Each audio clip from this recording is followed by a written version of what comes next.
बिस्मिल्लाहिर्रहमानिर्रहीम। अस्सलाम वालेकुम। किचन विद फातिमा सलीम में आपका वेलकम। तो प्लीज़ मेरे चैनल को लाइक करें, शेयर करें, सब्सक्राइब करें और कमेंट करें। शुक्रिया। बिस्मिल्लाहिर्रहमानिर्रहीम। अस्सलाम वालेकुम। फातिमा की किचन में वेलकम।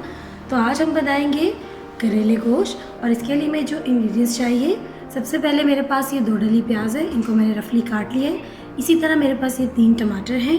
मसालों में सूखा धनिया पाउडर है, रेड क्रश चिली है, ज़ीरा पाउडर है, साबुत ज़ीरा है, लाल मिर्चें, नमक, काली मिर्चें, हल्दी और चुटकी भर गरम मसाला। ये मेरे पास अदरक, लहसुन, हरी मिर्ची और ज़ीरा भी मैंने इसी में डाल के इसकी पेस्ट तैयार की है। मटन आप अपने हस्बे ज़रूरत लेंगे, और करेले भी जो है वो हस्बे ज़रूरत, ऑयल हस्बे ज़रूरत। तो शुरू करते हैं अपनी रेसिपी। तो मैं इसको प्रेशर कुकर में बना रही हूँ, तो मटन मैंने अपना प्रेशर कुकर में डाल दिया। अब हम इसमें अपने अनियंस डालेंगे। थोड़े से मैं अनियन बचा लूँगी। इसी तरह अब ये सारे टमाटोज जाएंगे, सारे स्पाइसेस जाएंगे, अदरक लहसुन वाली पेस्ट जाएगी हमारी, और हम इसमें 1 ग्लास पानी डालेंगे और इसको 1 विज़ल तक बनाएंगे। ये मटन पे डिपेंड करता है कि कहाँ से आप बाय करते हैं और आपका मटन कितनी जल्दी गल जाता है। तो मेरा मटन जो है वो 1 विज़ल में अच्छे से गल जाता है, तो इसीलिए मैं बस इसको 1 विज़ल तक ही वेट करूँगी। और ये 2 टेबलस्पून मेरे पास दही के हैं, और ये चीज़ें जो हम गार्निशिंग में यूज़ करेंगे। जब तक हमारा मटन रेडी हो रहा है, हम अपने करेले को ऑयल में फ्राई करेंगे। तो पैन में मैंने हस्बे ज़रूरत ऑयल डाल लिया है। ऑयल मेरा जो है वो गर्म हो चुका। अब हम इसमें अपने करेले डालेंगे।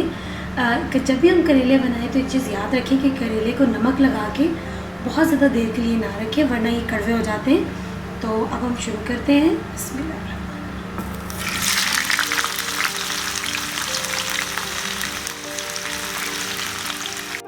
तो करेले जो है वो अच्छे से हमारे फ्राई हो चुके हैं। बस हम इनको इतना ही फ्राई करेंगे, बहुत ज़्यादा इनको ब्राउन नहीं करेंगे, फिर ये बहुत सुखल जाते हैं।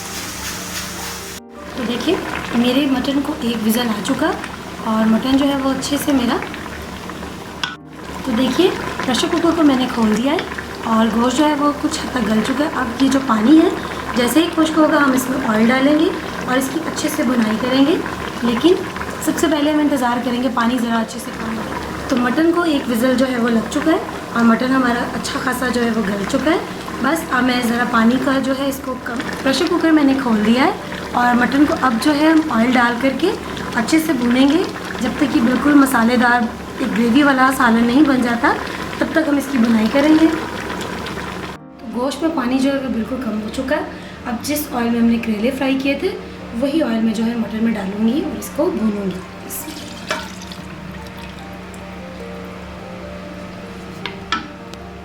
तो मटन जो है वो मेरा अच्छे से भून चुका है। अब मैं इस स्टेज पे इसमें दही ऐड करूँगी। कुछ मैं डाल चुकी हूँ पहले ही, और दही डालने के बाद अब हम इसको फिर अच्छे से 5 मिनट तक के लिए भूनेंगे। दही डालने के बाद मैंने इसको 5 मिनट भून लिया। अब हम इसमें अपने करेले ऐड करेंगे।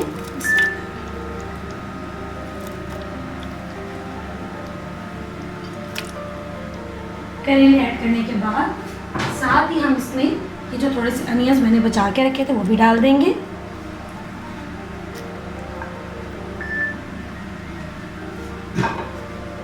इसको अच्छी तरह से मिक्स करने के बाद अब हम इसको दम पे रखेंगे, हल्की आंच पे। कम से कम हम इसको 10 मिनट के लिए दम जो है वो जरूर देंगे। साथ ही हम इसमें जो हमने धनिया और जिंजर वगैरह काट के रखा था, हरी मिर्चों के साथ वो भी डालेंगे, और इसको दम पे रखेंगे। फिर डिश आउट करके आपके साथ शेयर करेंगे। बिस्मिल्लाहिर्रहमानिर्रहीम की बरकत के साथ हमारा बड़ा ही मज़ेदार करेले गोश्त तैयार है। तो खाइए, एंजॉय कीजिए, और प्लीज़ मेरे चैनल को लाइक करें, शेयर करें और सब्सक्राइब करें। दुआओं में याद रखें। फिर मिलेंगे आपके साथ एक नई रेसिपी में। तब तक के लिए अल्लाह हाफिज़।